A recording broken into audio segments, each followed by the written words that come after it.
to another version of 1st and 10. I'm Jimmy the St. Christopher with Rams coach Joe Prud'homme. Rams blanked 34-0 by the 11th ranked Langston Lions up in Oklahoma on Saturday. Couple of picks, couple of fumbles, a missed field goal attempt put the Rams in a 21-0 halftime hole.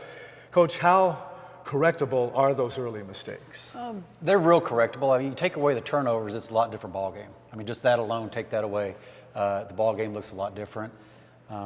We just have to continue to improve and make our reads better and execute what we're taught to do. So, Rams 4 of 18 on third down. Do you work on that a lot? Is that a practice? It's a point of emphasis. Yeah, it's a point of emphasis. We're working on converting third downs. We have, specific plays, specific plans, strategies to do that, and we just have to execute and convert it.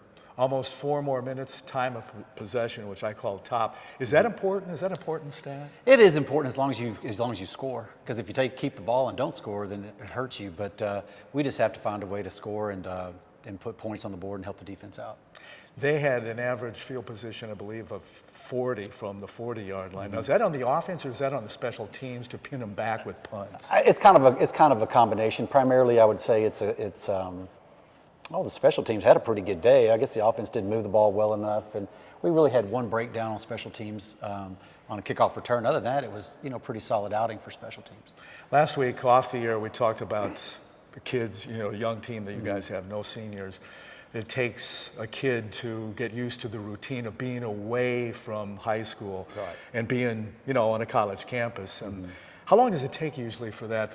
Does it depend upon the individual as far as how long that takes to become adjusted to that routine? This is new to me, so I don't know the right answer. I mean, I could make something up, but no, I've actually seen, some of them have adjusted and starting to really, make that transition. There's some others that are still, it's a little slower for them. I think it's a case by case and individual by individual, and it just takes some time, and every kid's different.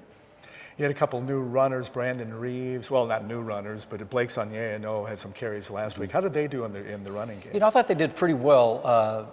Reeves really ran inside well, found some holes, and made some people miss, and did a pretty good job. Sanye's got really good speed, ran well on the perimeter, but he also got up inside and did some good things. But both of them bring something a little different. With Brandon, it's the quick feet, big cuts, real quick cuts. With Sanye, he's got a lot of speed, but he only has a year of experience as a running back. He was a defensive player at Red Oak before he came to us. Had 1 year at running back there. So he's still learning the position, but I thought they both did pretty well. How impressed are you with Gerard Bedford on those returns? He did great. We were really happy with Gerard. He did a really good job. I mean, he fumbled the first punt return, so that was the one drawback. Other than that, he had a really, really good day on special teams. With Coach Joe Prud'homme, it's 1st and 10. I'm Jimmy the St. Christopher. Last week, your first 2 sacks. This past week, you doubled that with 4. You were saying before we went on the air that you almost had 6, 2 of those by Byron Tate. So that's got to make a coach happy. It seems like defense, especially sacks, coaches perk up when you get a lot of sacks. Well, yeah, when you get sacks, it really kind of changes the complexion of the game. All of a sudden, the quarterback's not as comfortable. His feet are a little happy. He's not sitting in there comfortable picking you apart. We were able to move him off the spot several different times. And, I thought the defense, especially early on, was really, really, they were solid. They really were. How much of a learning experience is this for you? Oh, it's a tremendous learning experience, the whole thing. Every week's a learning experience for me. It's learning every conference opponent, what their strengths and weaknesses are, what it is that we're going to need to improve on, areas of need for recruiting, schemes that I think maybe we need to tweak or to make better, what would be successful in the conference. Like I said, every week's a learning experience for me, and dealing with college kids, what it takes for them to get to that optimum level, what it takes to get to that level of performance, not only, on the field, but in the classroom and just in general. I'm learning a lot. And I know you know a lot, and you're learning a lot about the Central States Football League. There's a big upset on Saturday we were talking about before. Right. So, SAGU went out and beat Arizona Christian handily, 43-6. And I was surprised by that. I knew SAGU was very good, very, very solid. They don't make mistakes. They capitalize on any opportunities you give them. So, those things, that didn't surprise me. They had a great outing. The score did surprise me. But other than that, man, there's a lot of tight ball games going on. Next up on Saturday now, it'll be your first and only night game of the season. Right. Texas College, the Steers, they too 0-5. Are they better than that 0-5 record? Much better than that 0-5 record. They could have won the last 2 games. They could have beaten Wayland Baptist had they converted a 2-point play there at the very end of the game. They could have beaten Bacone, had them down. Bacone hits a fade route for 65 yards to win that game in the last minute and a half. So they've been in ball games, and they're extremely athletic, well coached, and they play a very frenetic pace. So by doing that, it's going to be something we have to kind of contain, manage, and make sure it doesn't get caught up in that. They lost to Sagu 52-7. Rams last week, 42-7 losers to Sagu. Right. Now, do you go back and look at their tape of the loss to Sagu more than the other tapes that they have? Not necessarily. We try to look at the ones where our scheme matches up, with what they do. You're always interested in comparing the teams that you've played and what it looks like.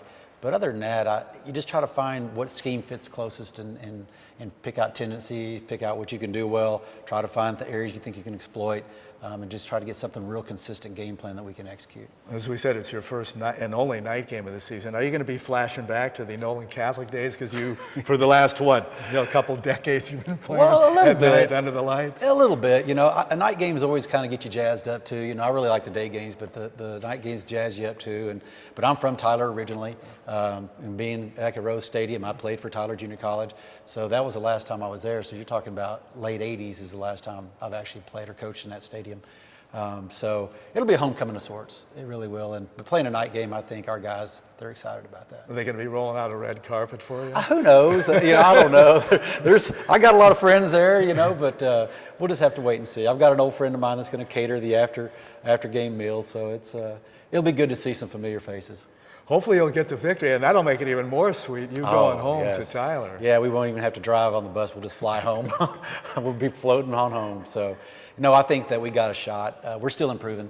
We really are. We just got to correct, turnovers and some of our mental errors. But I see a physical toughness starting to develop some. And that's something that's been a main point of emphasis for us. Defensively and offensively, we were really coming off the ball. We were moving the line of scrimmage. We hadn't done that much this year, but this last week we did. That's encouraging. Those are encouraging signs. And when you're in a building phase like we're in, you have to layer every success you can on top. You just have to. You can't just throw everything out, because the score is the wrong direction. We have to find what we do well, build on that, and continue to build this up. You can't tear people down or tear things down based on a score.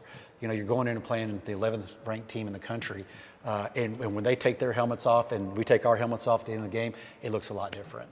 They're grown men. And our guys are, they're men, but they're young men. And so it keeps things in perspective for you a little bit. But we battled and we fought. And did we play great? Not necessarily, but we played hard and we played well in spots. And so we'll just build on that. Is it tougher to build the offense than, say, the defense? It is. The offense is tougher to build just because it's a situation where you have so much timing, so much communication going on, things that can go wrong. Defense, you're really in an attack mode in what you're doing. So, when the defense changes for the offense, you got to make calls, you got to make adjustments. That can slow things down a little bit. So I feel a win coming. Hopefully it'll be this weekend in your hometown of Tyler. That would be fantastic. Trust me. It'd be great. Go round up those Steers. Yeah, absolutely. Absolutely. Thank you, Coach Joe Prud'homme, and we'll talk to you next week on 1st and 10.